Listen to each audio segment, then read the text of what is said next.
Bismillahirrahmanirrahim. Hi guys, I am Fakhar Abbas. I hope you will be fine. And today we are going to discuss error-free writing. There is a question which is asked in exams: how can we write error-free writing, or what do you mean by error-free writing? So our today video is going to answer these questions.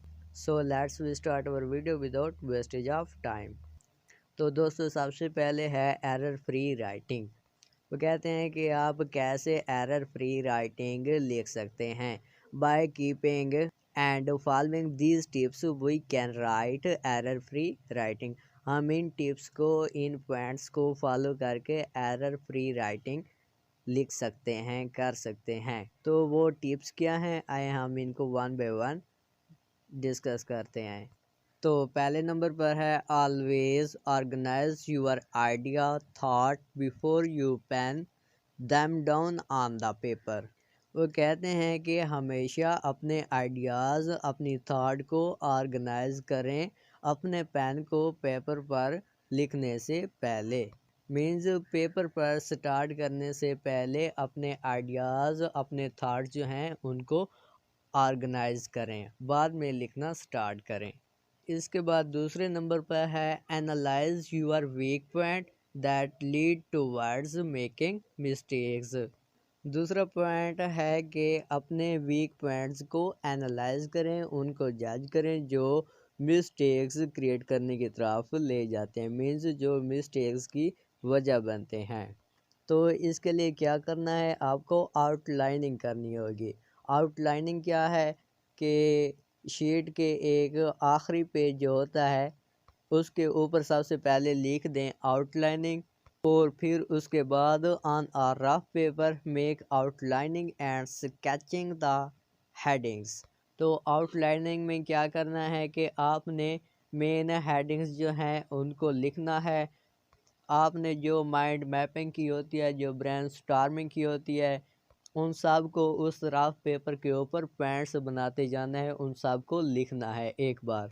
तो जितने भी relevant information जितनी भी हो उस topic के related, उस question के रिलेटेड जो आप स्टार्ट करने जा रहे हैं, जो आप लिख रहे हैं, तो वो उस रफ पेज पर लिख दें। आउटलाइनिंग में वो सारा काम करना है। इस तरह आउटलाइनिंग करने से आप अपने वीक पॉइंट्स जो हैं, जो मिस्टेक्स की तरफ आपको लेकर जाते हैं, उनका पता चल जाएगा। क्योंकि ये हेडिंग जो है, अगर आपको कोई कन्फ्यूजन है तो आप उसको स्किप कर सकते हैं और उसकी जगह दूसरी हेडिंग्स को रिप्लेस कर दें जो आपको अच्छी तरीके से आती हैं, जिनका कंसेप्ट क्लियर है, तो सिर्फ वही लिखना।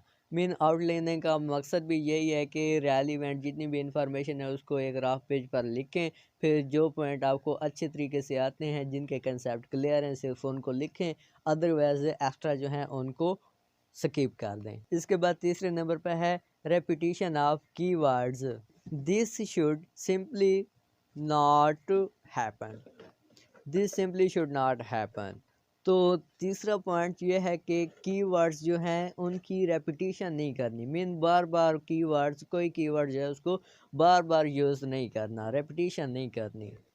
जैसे सपोज करते हैं कि एक वर्ड आ रहा है कि अली अली अली, तो आपने रेपिटेशन नहीं करनी। मीन्स एक सेंटेंस में अगर अली आ रहा है, दूसरे सेंटेंस में फिर वही अली आप लिख देते हैं, तीसरे में फिर वही अली लिख देते हैं, तो इस तरह ये बैड इंप्रेशन क्रिएट करते हैं रीडर पे। तो इससे अवॉइड करने, मीन्स अली की जगह आप रिप्लेस करके ही यूज़ कर सकते हैं। रेपिटेशन नहीं करनी सेम कीवर्ड्स की, एक ही कीवर्ड की। इसके बाद चौथा पॉइंट है always go for simple and concise sentence making. हमेशा सिंपल सेंटेंस और कंसाइज सेंटेंसेस बनाने हैं, यूज़ करने हैं, क्योंकि लेंथी सेंटेंसेस जो होते हैं वो बोरिंग क्रिएट करते हैं और मिस्टेक्स क्रिएट करते हैं। और अगर कम्प्लेक्स सेंटेंसेस होंगे तो वो रीडर को अच्छे तरीके से समझ नहीं आ सकेंगे, वो आपकी बात अच्छे तरीके से नहीं समझ सकेगा। इसलिए हमेशा सिंपल सेंटेंस यूज़ करने हैं और कंसाइज सेंटेंसेस यूज़ करने हैं। इसके बाद पाँचवें नंबर पर है develop the habit of proof reading editing. आपने प्रूफ रीडिंग और एडिटिंग की हैबिट को डेवलप करना है। प्रूफ रीडिंग और एडिटिंग क्या है? जब आप एक मरतबा अपना टेक्स्ट लिख देते हैं, किसी भी क्वेश्चन का आंसर आप कंप्लीट करते हैं, तो उसके बाद उसको रिवाइज करना, उसको दोबारा रीड करें, उसमें अगर कोई स्पेलिंग की गलती आ रही है तो वो ठीक कर लें, करेक्शन कर लें।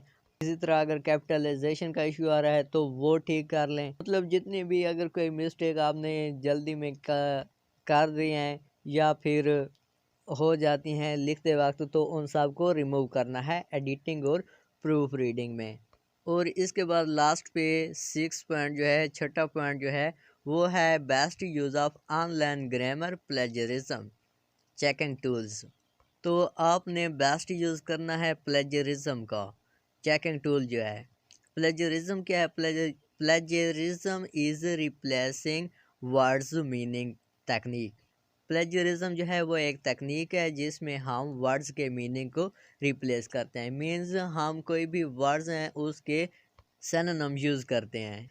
तो आपने इसको भी फॉलो करना होता है प्लेजरिज्म को। मोस्टली प्लेजरिज्म जो तकनीक है ये यूज़ की जाती है जब रिसर्च पेपर लिखे जाते हैं या जब थीसिस वगैरह लिखे जाते हैं, तो स्टूडेंट्स क्या करते हैं कि पहले का जो थीसिस लिखा हुआ होता है ना, तो उसमें प्लेजरिज्म करते हैं। मीन्स सिनोनिम चेंज कर देते हैं और एक नया थीसिस बना लेते हैं उसी थीसिस को रिप्लेस करके। ये मास्टर के एंड पे जो थीसिस सबमिट करवाए जाते हैं, तो उसमें स्टूडेंट्स ये प्लेजरिज्म जो है इसको यूज़ करते हैं। तो आपने इसको भी ख्याल में रखना होता है, यूज़ करना होता है। तो ये थे 6 पॉइंट्स जिसे हम यूज़ करके एरर फ्री राइटिंग कर सकते हैं। तो आई होप आपको समझ आ गई होगी। अगर फिर भी कोई क्वेश्चन हो तो आप कमेंट बॉक्स में पूछ सकते हैं। अब तक के लिए अल्लाह हाफ़िज़, मिलते हैं अपनी नेक्स्ट वीडियो में।